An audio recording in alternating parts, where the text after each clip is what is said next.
Welcome to Globe Watch with me, Charles Ebune. It is the fourth largest illegal trafficking business in the world after human trafficking, after drug trafficking. I'm talking about illegal wildlife, simply called to as poaching.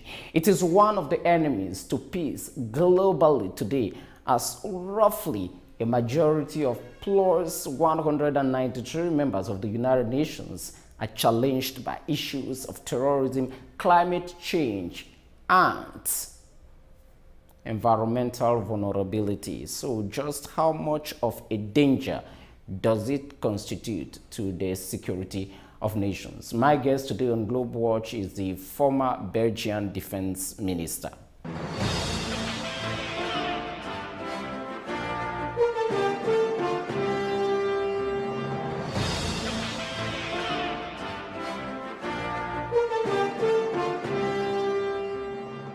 Former Belgian defense minister Francois Xavier de Donnea, welcome to Globe Watch. Thank you very much.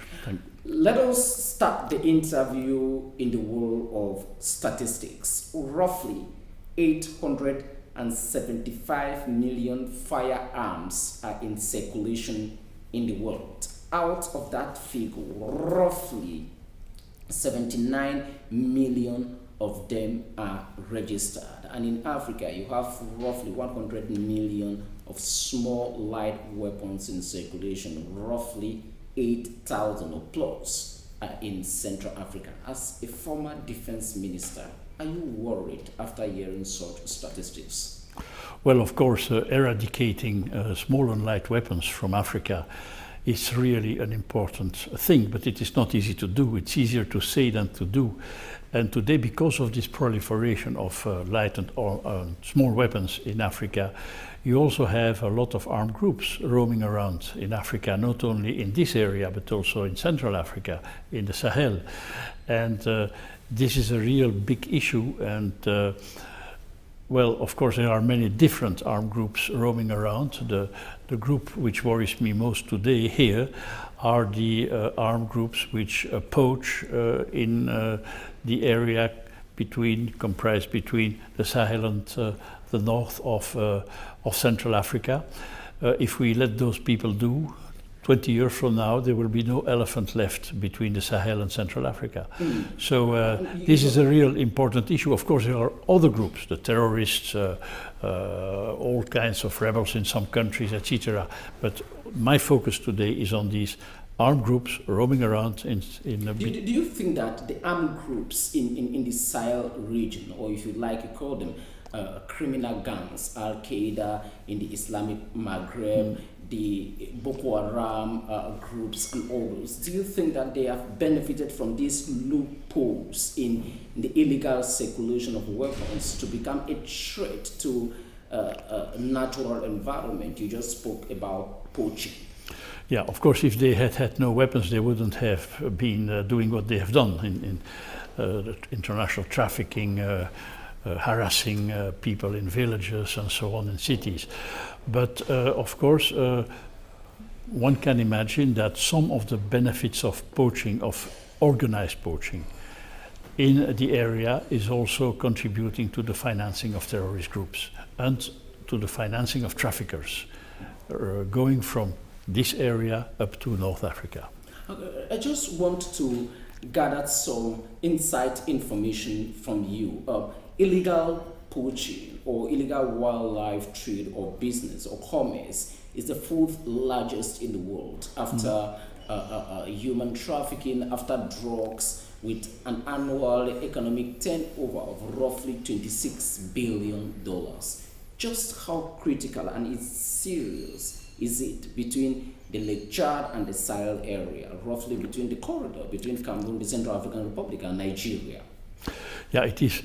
There is a very important circulation of armed groups which poach and also harass the villagers. It's not only a matter of poaching, it's also a matter of annoying, harassing, racketing the local populations along which they path. So fighting those groups is not only important to save biodiversity, it's also important to protect local populations. which are more and more victims of those groups, which move from north to south and from east to west. You have today in Cameroon, you have had in Cameroon recently, poachers, armed poachers coming from Sudan, which have done a lot of damage here. In the north of the DRC, the Democratic Republic of Congo, you have poachers coming from the Sahel area, but also from Sudan. So there is a big movement of those poachers from north to south, from east to west. But as I say, they not only poach, they also harass and racket the villages and the populations they pass through. Have you tried to identify their nature and just how much of a menace do they constitute to the security of the people around the Buba, Jida Park and other areas in the Sambisa forest, for example, in Nigeria? Yeah, there are two kinds of armed groups. You have pastoralists, which are in transhumance, but they also arm themselves when they reach in some areas. And when they are armed, they not only protect their cattle, which is completely legitimate, they also poach on the side, and they also racket sometimes the population. And then you have the very hard criminal groups, like Lord Resistance Army, which is settled in Darfur, but comes down to Central African Republic and to Northern Congo to also poach. As an internal security issue, do you think that terror networks like Boko Haram are engaged in illegal poaching for them to get money to finance their bomb attacks, suicide missions? Do you think that that can be one of their financial sources? Well, in Nigeria there is nothing much to poach. There are no animals left, but it is possible that they have connections with poachers of other nationalities. Now, when you look at the activities around the Lake Chad Basin area, that is where my concern is, especially the area linking to Niger and Chad. There must be some poaching there, but that's not the worst place for poaching because there are not so many animals left.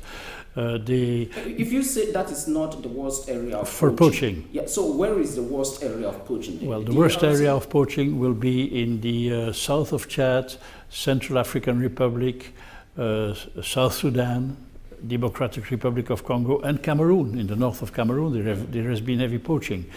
So, but you know, all those criminal groups are interconnected. So it is quite possible that some people, that some South Sudanese or others, poaching somewhere in the DRC, in Congo-Kinshasa, are linked with other groups transporting their ivory to the north.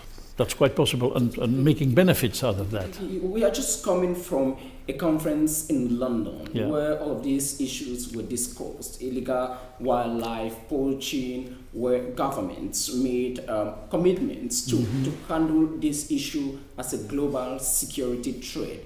Can you outline to me some of the key recommendations which were outlined at the London conference, and how would they be implemented regionally or country by country where the real threat does exist? Well, conferences like the London conference are very important to you were part of those to maintain or to raise the conscience of the severity of the problem amongst the public opinion, also amongst world leaders. But of course, what we need now for this sub-region here, Cameroon, Chad, Central African Republic, Congo, Sudan, and so on, that's really a battle plan, a concrete operational strategy. And so this is the goal of a conference which will be held in Jamena at the end of January with 7 countries. Next year? Of 19, yeah.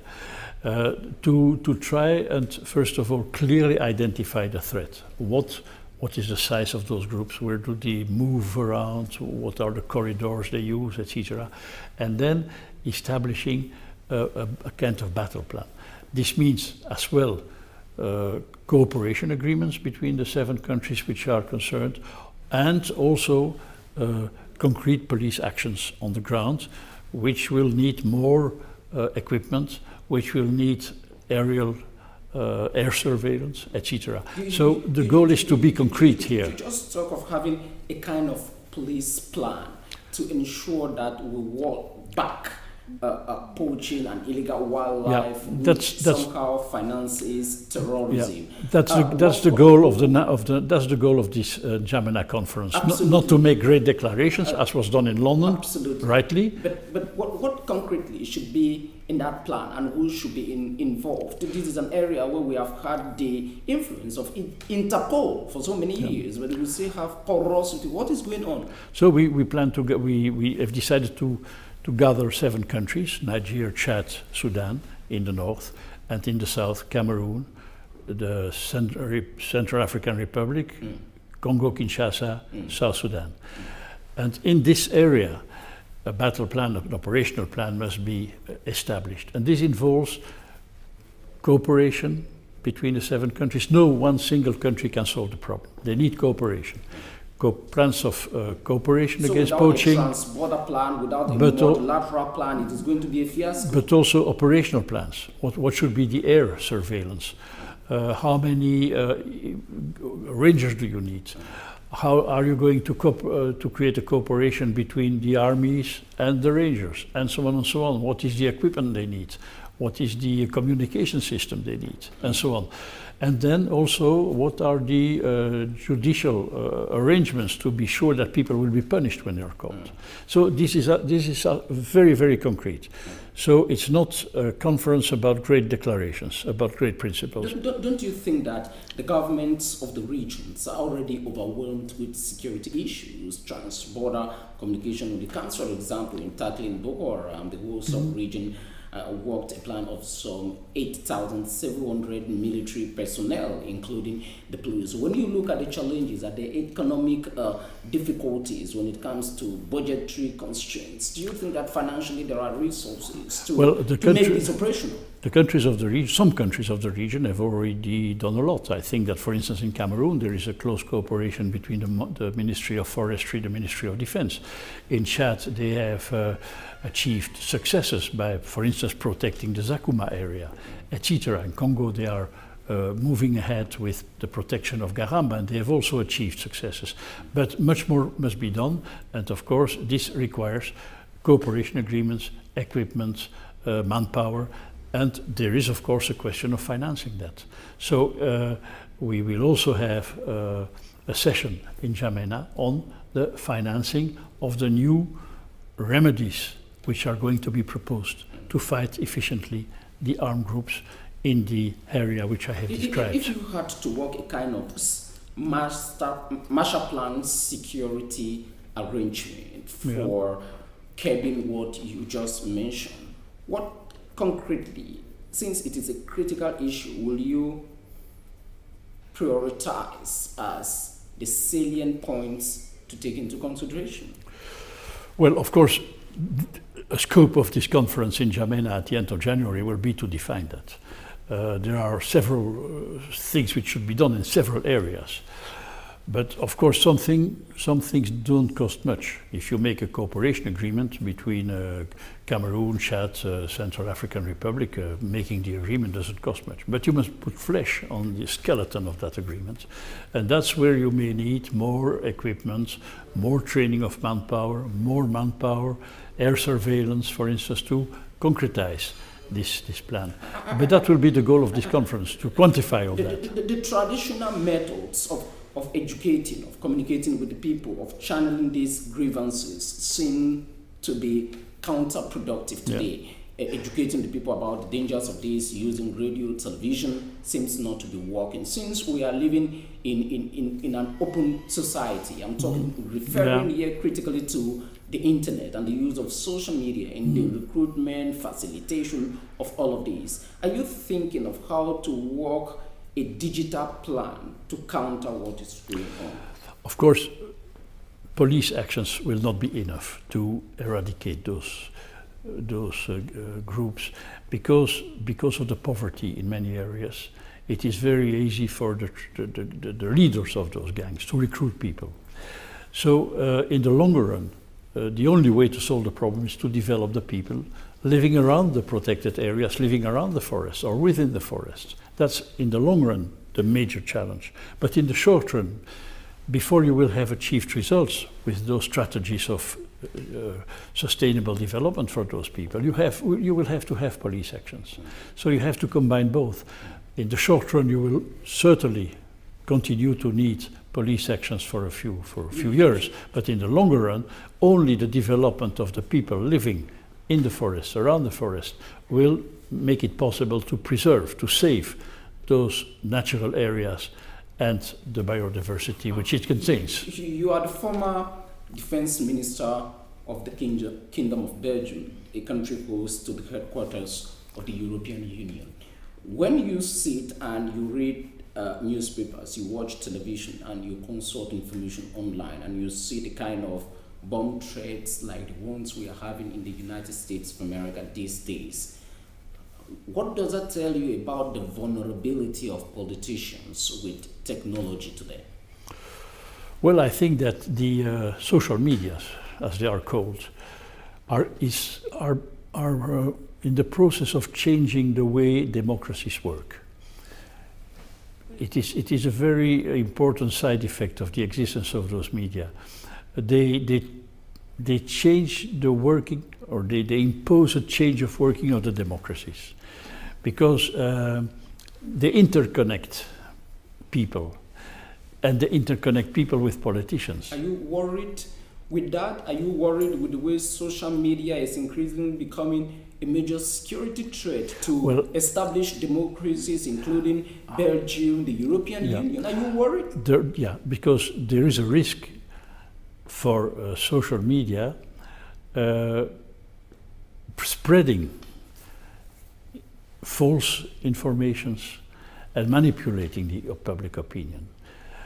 So I think that the social media are very good things in some respects, but very dangerous things in other respects. And as a former defense minister, what advice can you give to measure the situation, to put everything on the same scale? Well, I think that the major challenge today is to avoid cyber attacks. Cyber attacks, destroying computers, destroying computer systems, and also manipulating public opinion, as we have seen during the Trump campaign in the United States.